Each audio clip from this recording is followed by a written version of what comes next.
আপনি দেখছেন news now, আমরা জানি কোনটা খবর। नमस्ते, आप सभी देख रहे हैं न्यूज नाउ में आज का समाचार। पोप फ्रांसिस का 78 वर्ष की आयु में निधन हो गया है। उनकी मृत्यु से पूरी दुनिया शोक में है। पोप फ्रांसिस का निधन हो गया है। सोमवार को वेटिकन से एक वीडियो संदेश में उनकी मृत्यु की घोषणा की गई। रोमन कैथोलिक चर्च के प्रमुख लंबे समय से शारीरिक समस्याओं से पीड़ित थे। उनकी मृत्यु के समय उनकी आयु 78 वर्षों की थी। वेटिकन ने एक वीडियो संदेश में कहा कि पोप का निधन सोमवार को स्थानीय समय अनुसार सुबह 7:35 पर वेटिकन स्थित उनके निवास स्थान कासा सांता मार्टा में हुआ। पोप फ्रांसिस ने रविवार को कैथोलिक को अपना ईस्टर संदेश दिया। उन्होंने अपना संदेश सेंट पीटर्स बेसिलिका की बैल्कनी से दिया। उनका भाषण सुनने के लिए हजारों लोग वेटिकन स्क्वायर में उमड़ पड़े। वह लंबे समय से निमोनिया संबंधित समस्याओं से पीड़ित थे। उन्हें कई बार इसके लिए अस्पताल में भी भर्ती कराया गया। पोप ने सोमवार को सुबह अपने निवास में अपनी अंतिम सांस ली। अभी तक यह तय नहीं किया गया है कि रोमन कैथोलिक चर्च का अगला पोप कौन होगा। आमतौर पर अगले पोप का चयन एक कॉन्क्लेव या सम्मेलन के माध्यम से किया जाता है। यह सम्मेलन आमतौर पर पोप की मृत्यु के 15 से 20 दिनों के भीतर किया जाता है। इसी बीच प्रधानमंत्री नरेंद्र मोदी ने पोप के निधन पर शोक व्यक्त किया है। प्रधानमंत्री नरेंद्र मोदी ने कहा कि पोप फ्रांसिस को दुनिया भर के लाखों लोग करुणा, विनम्रता और आध्यात्मिकता के प्रतीक के रूप में याद रखेंगे। Bureau report, news now.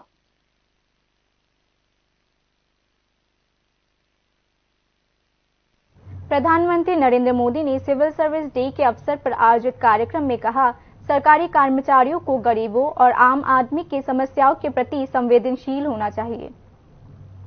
सरकार जिन नीतियों पर काम कर रही है वह अगले 1000 वर्षों के लिए भविष्य को आकार देगी। प्रधानमंत्री नरेंद्र मोदी ने सोमवार को सिविल सर्विसेज डे के अवसर पर आयोजित एक समारोह को संबोधित करते हुए यह बात कही। प्रधानमंत्री नरेंद्र मोदी ने कहा, आज हम जिन नीतियों पर काम कर रहे हैं और जो निर्णय ले रहे हैं वह अगले 1000 वर्षों के लिए भविष्य को आकार देगा। आज के भारत को आने वाले 1000 साल की नींव को मजबूत करना है। एक हिसाब से देखें तो 1000 साल की सहस्त्राब्दी में पहले 25 साल बीत गए हैं। ये नई शताब्दी का 25वां साल है और नए मिलेनियम यानी नई सहस्त्राब्दी का भी 25वां साल है। हम आज जिन नीतियों पर काम कर रहे हैं, जो निर्णय ले रहे हैं, वो 1000 साल का भविष्य तय करने वाले हैं। प्रधानमंत्री नरेंद्र मोदी ने आज कहा, शासन की गुणवत्ता इस बात से निर्धारित होती है कि परियोजना लोगों तक कितनी गहराई से पहुंचती है और वास्तविकता में उनका कितना प्रभाव होता है। प्रधानमंत्री नरेंद्र मोदी ने आज कहा, भारत ने पिछले 10 वर्षों में परिवर्तनकारी बदलाव देखे हैं जो इंक्रीमेंटल चेंजेस से कहीं आगे है। भारत शासन, पारदर्शिता और नवाचार में एक नया मानक स्थापित कर रहा है। तो लास्ट माइल डिलीवरी पर हमेशा बहुत ज्यादा फोकस करते रहना है। समय के साथ देशवासियों की नीड्स और एस्पिरेशंस दोनों तेजी से बदल रही है। अब सिविल सर्विस को कंटेम्पररी चैलेंजेस के हिसाब से खुद को एडेप्ट करना होगा, तभी वो रिलेवेंट बनी रह सकती है। प्रधानमंत्री नरेंद्र मोदी ने सरकारी कर्मचारियों से गरीबों और आम लोगों की समस्याओं के प्रति संवेदनशील होने, उनकी बात सुनने, उनकी संवेदनशीलता का सम्मान करने और उनकी समस्याओं के समाधान को प्राथमिकता देने का आह्वान किया। लोक सेवा देश की शासन व्यवस्था, सामाजिक न्याय और कानून व्यवस्था को मजबूत करने में महत्वपूर्ण भूमिका निभाती है। उनके समर्पण का सम्मान करने के लिए 21 अप्रैल को नेशनल सिविल सर्विस डे के रूप में मनाया जाता है। इस दिन भारत के प्रशासनिक ढांचे की रीढ़ माने जाने वाली सिविल सर्विस के योगदान को मान्यता और सम्मान दिया जाता है। इंडियन सिविल सर्विसेज में Indian administrative services, Indian police service, Indian foreign service, तथा अन्य केंद्र सरकार के अधीन कार्यरत ग्रुप ए और ग्रुप बी ऑफिसर्स शामिल है। Bureau report, news now.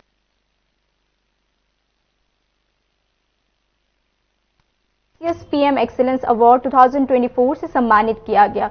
Dhaulai district के गंगासागर ब्लॉक को भी एस्पायरिंग ब्लॉक की सूची में सम्मानित किया गया है। प्रधानमंत्री नरेंद्र मोदी ने सिविल सर्विस डे पर यह पुरस्कार उन्हें प्रदान किया।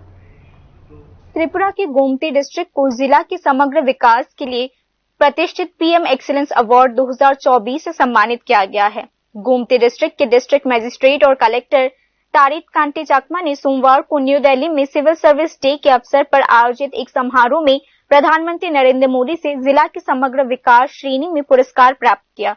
मुख्यमंत्री डॉक्टर मानिक शाह ने गोमती जिले के लोगों और डिस्ट्रिक्ट मजिस्ट्रेट तारिक कांटी चाकमा को जिले के समग्र विकास के लिए पुरस्कार प्राप्त करने पर बधाई दी।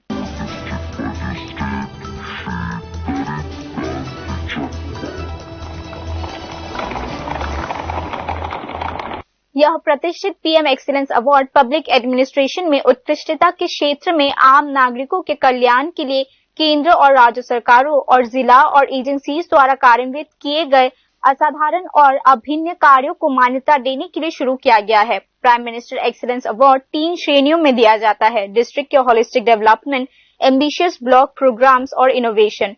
व्यापक मूल्यांकन के बाद इस वर्ष 1588 नामांकनों में से 14 लोगों को यह पुरस्कार प्रदान किया गया है, जिसमें त्रिपुरा के गोमती डिस्ट्रिक्ट के मजिस्ट्रेट भी शामिल है। पुरस्कार में एक ट्रॉफी, स्क्रोल और 50,000 रुपए की धनराशि शामिल है। पब्लिक वेलफेयर में किसी भी क्षेत्र में प्रोजेक्ट को लागू करने या संसाधनों की कमी को पूरा करने के लिए 20 लाख रुपए तक की राशि दी जाती है। इसी बीच धौलाई डिस्ट्रिक्ट के गंगासागर ब्लॉक को एस्पायरिंग ब्लॉक के लिस्ट में पुरस्कृत किया गया है। इस दिन धौलाई के डिस्ट्रिक्ट मजिस्ट्रेट शाजो वाहिद को श्रेणी में प्रधानमंत्री से पुरस्कार प्राप्त हुआ। Bureau report, news now.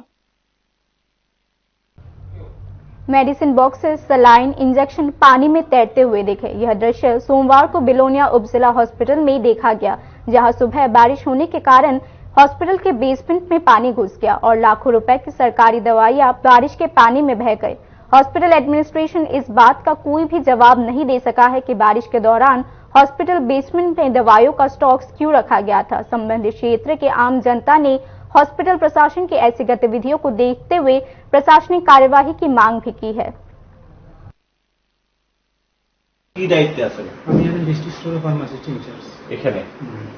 Belonia হসপিটালের ডিস্ট্রিক্ট স্টোরের আপনি দায়িত্বে আছেন। এই যে এতগুলো টাকার ওষুধপত্র নষ্ট হয়েছে, ব্যবস্থাপনাটা নিলেন না কেন দাদা? না, অ্যাকচুয়ালি প্রত্যেক বছর বৃষ্টি হইলে পরে তো আমাদের এখানের মধ্যে যে ড্রেনেজ সিস্টেম আছে না, হ্যাঁ, ড্রেনেজ সিস্টেমের এখানে যে বাইরে দিয়ে জলটা যায়, হ্যাঁ, ওইখানের মধ্যে তারা ব্লক করে দিচ্ছে। কারা? বাইরের কেউ কোনো লোকে জানে, এখানে যে আউটলেটটা আছে না, হ্যাঁ, আউটলেটটা ব্লক করে দিচ্ছে। এটা নিয়ে অভিযোগ কারে করছিলেন? আমি তো স্যার সিএমও স্যারের জানাইছি। তো এই সরকার যে এভাবে এরকম রাখে এরকম ওষুধ নষ্ট করে নিতেছেন, আপনারা রোজ মজুদ রাখছেন না ঠিকভাবে, এটার জন্য জবাব কে দিব দাদা?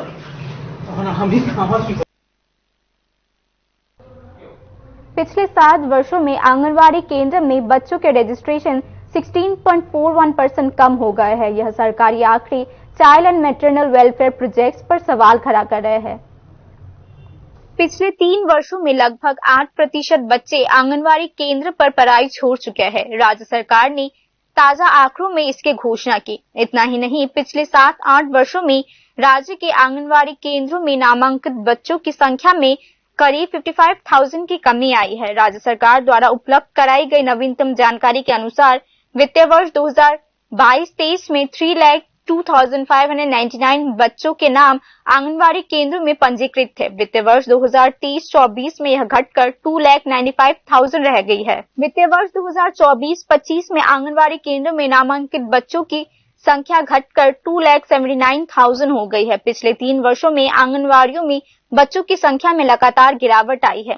सरकारी आंकड़ों के अनुसार 2018 से पहले आंगनवाड़ी केंद्रों पर 3,34,000 बच्चों को प्री प्राइमरी एजुकेशन और पोषण लाभ प्रदान किया गया था। उस समय की तुलना में पिछले 7-8 वर्षों में लगभग 55,000 बच्चे आंगनवाड़ी केंद्रों से हट चुके हैं, जबकि जनसंख्या वृद्धि के साथ साथ आंगनवाड़ी केंद्रों में बच्चों की संख्या बढ़ने की उम्मीद थी, लेकिन इसकी पूरी विपरीत हो रही है। पिछले 7 वर्षों में बाल पंजीकरण में 16.41% की कमी आई है। जबकि पिछले 3 वर्षों में इसमें 7.72% की कमी आई है। वर्तमान में आंगनवाड़ियों की संख्या 10,222 की है। 1975 में यह 105 की थी। जनसंख्या वृद्धि के अनुरूप आंगनवाड़ी केंद्रों का विस्तार किया जा रहा है। तदनुसार 7 वर्षों में आंगनवाड़ी केंद्रों की संख्या में वृद्धि हुई है।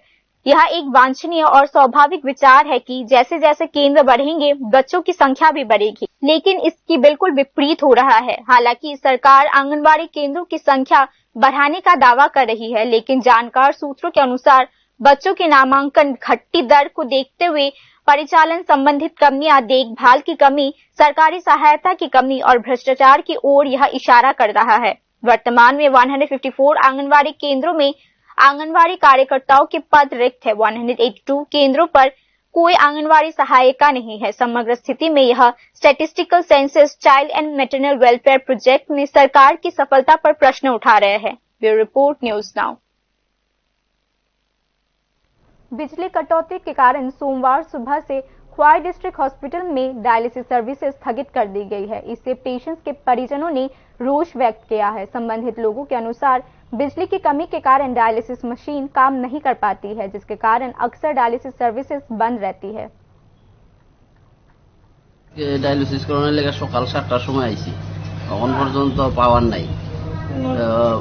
এসডুরে ফোন করলাম, এখানে স্টাফ যারা আছে এরা ফোন করছি, অফিসের রিসিভার তোলায় না, এরারে ফোন করলে ফোন রিসিভ করে না, মানে একদম রোগীরা সাংঘাতিক হয়রানি হইতেছে। সপ্তাহ ধরে এখানে আইতাছি, এক সপ্তাহ ধরে কারেন্টের সাংঘাতিক ডিস্টার্ব। অফিসে ফোন করলে পরে তারা রিসিভার উঠায় না। बाकी की खबरें अंतराल के बाद। আপনি দেখছেন নিউজ নাও, আমরা জানি কোনটা খবর।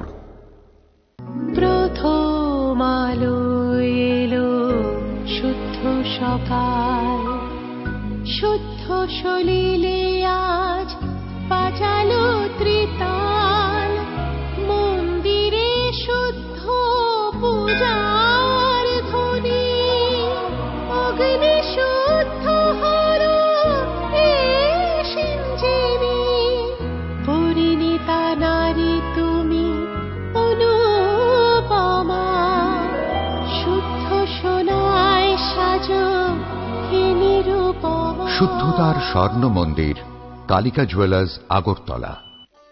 একটু চেষ্টাতেই দুল লেগে যায় নববধূর কানে, একটু চেষ্টাতেই মানিয়ে নেওয়া যায় বিবাহিত জীবনে। নানা অনুভূতি জড়ানো বিয়ের গয়না, শ্যাম সুন্দর কোম্পানি জুয়েলার্স। আপনি দেখছেন নিউজ নাও, আমরা জানি কোনটা খবর। बाकी की खबरें कुछ इस प्रकार हैं। त्रिपुरा की मिश्रित संस्कृति का उदाहरण गोरिया त्योहार है। सोमवार को पूरे प्रदेश में गोरिया उत्सव पूरे धूमधाम के साथ मनाया गया। गोरिया पूजा त्रिपुरा के जनजाति लोगों की संस्कृति और परंपरा का प्रतीक है। गोरिया पूजा समाज में सभी की भलाई और समृद्धि के लिए हर साल आयोजित की जाती है। गोरिया पूजा राज्य के विभिन्न भागों के साथ साथ राजधानी अगरतला में भी विभिन्न क्लब्स और संगठन द्वारा किया जाता है। जनजातियों का पारंपरिक त्योहार अब जातियों और उपजातियों के बीच एक एकता का त्योहार बन गया है। कई लोग सुबह से ही भक्ति भाव से पूजा करते हैं। गोरिया पूजा में सभी जातियों और जनजातियों के लोग एक साथ मिलकर पूजा करते हैं। सब उपजाति करे धर्मই করে, এটা মানে তবু হিন্দু ধর্ম করে, এই পূজারে হিন্দু ধর্ম করে, মানে এটা বছর বছর এটা করলে মানে হিন্দুদের করলে মানে এটা শান্তি পায়, মানে কোনো কলঙ্ক নাই, কোনো ইয়ে নাই, এটা শান্তি পায়। এই লাগে মানে এটা বাবা ঘরিয়ারে এটা আমি পূজা করন লাগে। অ্যাকচুয়ালি এটা আমাদের জনজাতিরার একটা মানে অনুষ্ঠান এবং বছর প্রথম থেকে এটা অনুষ্ঠান শুরু হয়। মূলত 1 তারিখ থেকে হয়, বৈশাখ পয়লা থেকে, আর সাধারণত 7 তারিখ গিয়ে এই পূজাটা সর্বসম্মতভাবে করা হয়। তো এটা ভগবানের কাছে আমরা এটাই প্রার্থনা করি, বছর প্রথমের পূজা সবাই যাতে সুস্থ থাকে, সবাই যাতে মঙ্গল কামনা করে। বুসু সেনাতের এই বুসু সেনাতের 2000 সাল থেকে আমরা এখানে পূজা করে আসছি। তবে আমাদের সংগঠন লাম্পরা গরিয়া বদল 1981 সালের 11 জানুয়ারিতে প্রতিষ্ঠিত হয়েছে। संस्कृति इस बात का माप है कि कोई राष्ट्र कितना सभ्य या उन्नत है, और संस्कृति लोगों के समूह के विचारों, चरित्रों और रुचियों तथा जीवन शैली की पहचान है। जानवरों या पौधों की जीवन में जीवित रहने की प्रक्रिया समय के साथ बेहतर नहीं होती है, इसीलिए उनकी पहचान हमेशा एक जैसी बनी रहती है। लेकिन लोग अपने समाज के साथ आगे बढ़ते हैं और अधिक उन्नत और सभ्य होते हैं, और आगे बढ़ने की यह प्रक्रिया संस्कृति कहलाती है, जहां गुड़िया उत्सव समय के साथ तालमेल बनाते हुए वस्तुतः त्रिपुरा की मिश्रित संस्कृति में महत्वपूर्ण भूमिका निभा रही है। Bureau report, news now. तूफान के कारण 11,000 वोल्ट की पावर लाइन टूट गई, जिससे बिलीवर चर्च और एक घर क्षतिग्रस्त हो गया। यह घटना सोमवार की सुबह चोरीलाम ब्लॉक के विश्रामगंज आंतोली गांव के वार्ड नंबर 4 इलाके में घटी। पूरे कारुलमुरा इलाके के क्षेत्र के लोग इस बात से नाराज है कि 11,000 वोल्ट की पावर लाइन टूटने के कई घंटे बाद भी पावर कंपनी के वर्कर्स घटनास्थल पर नहीं पहुंचे। गिरजा तंग कताई नॉक तंगो मोते नॉक लामन तो नॉक पारा लामन तंगो मोते और जे तार के बंग तंगा ताबो निनी और खाना जम तंग क्या है ता प्रशासन ताम साना प्रशासन आबो उनता किसे तार तेरे फाइस सनामरी फादी नहीं दोनों फोन खलाई क्या पुलिस ऑफिस फोन खलाई मन रिसीव खलाया तगला सो खलाई मामफिका के बोरंग। बांग्लादेश ने कोलाशहर डैम के रेनोवेशन वर्क को शुरू होते ही रोक दिया। बांग्लादेश के अंतरिम सरकार की ऐसी कार्यवाही को देखते हुए उपखंड के लोगों में तीव्र आक्रोश है। बांग्लादेश ने सीमा रक्षकों को कोलाशहर डैम की मरम्मत करने से रोक दिया। बांग्लादेश सीमा रक्षकों की नाकेबंदी के कारण कोलाशहर डैम पर नवीनीकरण कार्य 3-4 दिनों से रुका हुआ है। इस बंद के परिणाम स्वरूप उन्नकोटी जिले का डिस्ट्रिक्ट हेडक्वार्टर कोलाशहर आगामी मानसून के मौसम में बाढ़ की पानी में डूब सकता है। बांग्लादेश सीमा रक्षकों द्वारा नाकेबंदी के कारण बांध के रिस्टोरेशन कार्य रुकने की खबर सोशल मीडिया पर फैल चुकी है, जिससे पूरे उन्नकोटी जिले में चिंता का माहौल है। उल्लेखनीय है कि कोलाशहर में मनु नदी के तट पर एम्बांकमेंट की मरम्मत का काम 1 महीने पहले शुरू किया गया था। कोलाशहर म्युनिसिपल काउंसिल के विद्यानगर, दुर्गापुर, सोनामुड़ा, गोविंदपुर, शमशान घाट आदि इलाकों के साथ साथ सफरकांदी, लतियापुर, रंगौटी आदि ग्राम इलाकों में मनु नदी के किनारे बने एम्बांकमेंट का लंबे समय से रेस्टोरेशन नहीं किया गया था। आखिरकार राज्य सरकार के फ्लड कंट्रोल डिपार्टमेंट ने पिछले महीने से बांध की मरम्मत का काम शुरू कर दिया था। शुरुआत में काम से किसी ने नहीं रोका। कुछ दिन काम करने के बाद 4-5 दिन पहले अचानक काम के दौरान बांग्लादेशी बॉर्डर गार्ड्स ने शमशान घाट क्षेत्र के बांध मरम्मत का काम रोक दिया और मजदूरों को धमकियां देते हुए उन्हें पूरी तरीके से अवैध रूप से काम करने से हटा दिया। इस नाकेबंदी के परिणाम स्वरूप नवीनीकरण कार्य अब रुक चुका है। यदि इस शमशान घाट के तटबंदी की जल्द ही मरम्मत नहीं की जाती तो आगामी मानसून के दौरान पूरा कोलाशहर शहर बाढ़ की चपेट में आ सकता है। इस प्रकार जब बांग्लादेशी सीमा रक्षकों ने श्रमिकों को जबरन धमकियां और काम बंद करने के लिए मजबूर किया तो बीएसएफ ऑफिसर्स ने स्थानीय उप जिला प्रशासन के यह ध्यान में बात लाया। बाद में कोलाशहर उप जिला मजिस्ट्रेट प्रदीप सरकार ने स्थानीय फ्लड कंट्रोल डिपार्टमेंट के एग्जीक्यूटिव इंजीनियर रंजय देबबर्मा को लिखित रूप से इस मामले की जानकारी दी, जिसके बाद एग्जीक्यूटिव इंजीनियर रंजय देबबर्मा ने तत्काल अपने विभाग के उच्च अधिकारियों को पूरे मामले की लिखित जानकारी दी। बाद में कोलाशहर म्युनिसिपल काउंसिल के चेयरपर्सन चौपला रानी रेब्रॉय और फ्लड कंट्रोल डिपार्टमेंट के एग्जीक्यूटिव इंजीनियर रंजय देबबर्मा सहित प्रशासन के एक टीम शमशान घाट क्षेत्र में तटबंदी का निरीक्षण करने गई। ड्यूटी पर तैनात बीएसएफ जवानों से चर्चा के बाद प्रतिनिधिमंडल ने पुष्टि की कि बांग्लादेशी बॉर्डर गार्ड्स द्वारा नाकेबंदी के कारण बांध की मरम्मत का काम रुक गया है। বিজেপি বাধা দিয়েছে যে এখানে মাটি ফেলানোর জন্য, বিএসএফ এর মাধ্যমে জানিয়েছে সেটা। ওরা তো সবসময় এখানে থাকেন না। তো মানে এই সমস্যার সমাধান কবে হবে বা মানে কবে থেকে এই যে কাজটা বন্ধ কবে থেকে আবার শুরু হবে? তার জন্য তো এখানে দেখতে আসা। ওনাদের কাছে যে ফ্লাড কন্ট্রোল এক্সিকিউটিভ আছেন উনিও বলছেন চিফ এক্সিকিউটিভকে এটা জানাবেন। আশা করি ইমিডিয়েট হবে, কারণ বানটা তো মৌসুম টাইম, এটা তো দীর্ঘদিন অপেক্ষা করা মানুষের পক্ষেই শ্রেয় না। আমাদের কোলাশহর মানে বৃষ্টি যখনই হয় প্রত্যেকবার ফ্লাড আসে। আমাদের যে এই সরকার কোলাশহরকে বাঁচানোর জন্য এত মানে চিন্তাধারা নিয়েছে, তার মধ্যে যদি আমরা পাবলিকরা বাধায় বা পাশের যে বাংলাদেশের বিডিআর এর বাধা, যে এখানে কাজ বন্ধ, এটা তো মোটেই মানে মেনে নেওয়া যাবে না। তার জন্য আমরা অতি সত্বর এটা চেষ্টা করব যেভাবে আমাদের এই বাঁধের কাজ সুন্দরভাবে শেষ হয়, এবং সেটাও আমাদের লক্ষ্য রাখতে হবে যাতে এটা প্রপার কাজ হয়, সুন্দরভাবে হয়, মানুষকেও আমাদের বাঁচাতে হবে এবং কাজও ঠিক মতো হতে লাগবে। यह कैलाशहर शहर और पूरे कैलाशहर नगर परिषद क्षेत्र का एकमात्र शमशान घाट है। बांध की मरम्मत का कार्य शुरू होने के बाद बांग्लादेशी बॉर्डर गार्ड्स द्वारा नाकाबंदी के कारण बांध की मरम्मत का कार्य रोक दिया गया है। इस बारिश ने बांध की स्थिति और भी खराब कर दिया है। शहर के लोग शवों को शमशान घाट तक नहीं ले जा पा रहे क्योंकि तट बांध अब पार करने लायक नहीं बचा। नए बांध का निर्माण भारत सरकार या त्रिपुरा सरकार नहीं कर रही है। यह बांध 46 इयर्स पहले बनाया गया था। लंबे समय से मरम्मत न होने के कारण बांध कमजोर हो चुका है, इसीलिए बांध के रेस्टोरेशन कार्य का पूरी तरह से कानूनी तरीके से नियमों का पालन करते हुए रेस्टोरेशन किया जा रहा था और बांग्लादेशी सीमा रक्षकों ने बांध के जीर्णोद्धार का काम जबरन रोक दिया। हालांकि कुछ महीने पहले बांग्लादेश ने कैलाशहर के रंगोटी ग्राम पंचायत के देवीपुर इलाके में भारत बांग्लादेश अंतर्राष्ट्रीय सीमा के पास रात के अंधेरे के अवैध रूप का फायदा उठाकर ऊंचा और लंबा बांध बना दिया था। बांग्लादेश की वर्तमान अंतरिम सरकार ने इस बांध के निर्माण से पहले भारत सरकार को कोई सूचना नहीं दिया। समग्र स्थिति को देखते हुए सब डिवीजन के लोग अब तीव्र आक्रोश में हैं। Bureau report, news now. BSF जवान को रहस्यमय तरीके से गोली लग गई। इस घटना से कारबुग विधानसभा क्षेत्र के सीमावर्ती इलाके में हलचल मच चुकी है। जवान को गोमती डिस्ट्रिक्ट हॉस्पिटल से क्रिटिकल कंडीशन में जीबी हॉस्पिटल में ट्रांसफर कर दिया गया है। डॉक्टर्स ने बताया कि उसे चेस्ट के साइड में गोली लगी थी। जवान का नाम मणिकुंदन है। यह बीएसएफ जवान उदयपुर महारानी बटालियन में सेवारत था।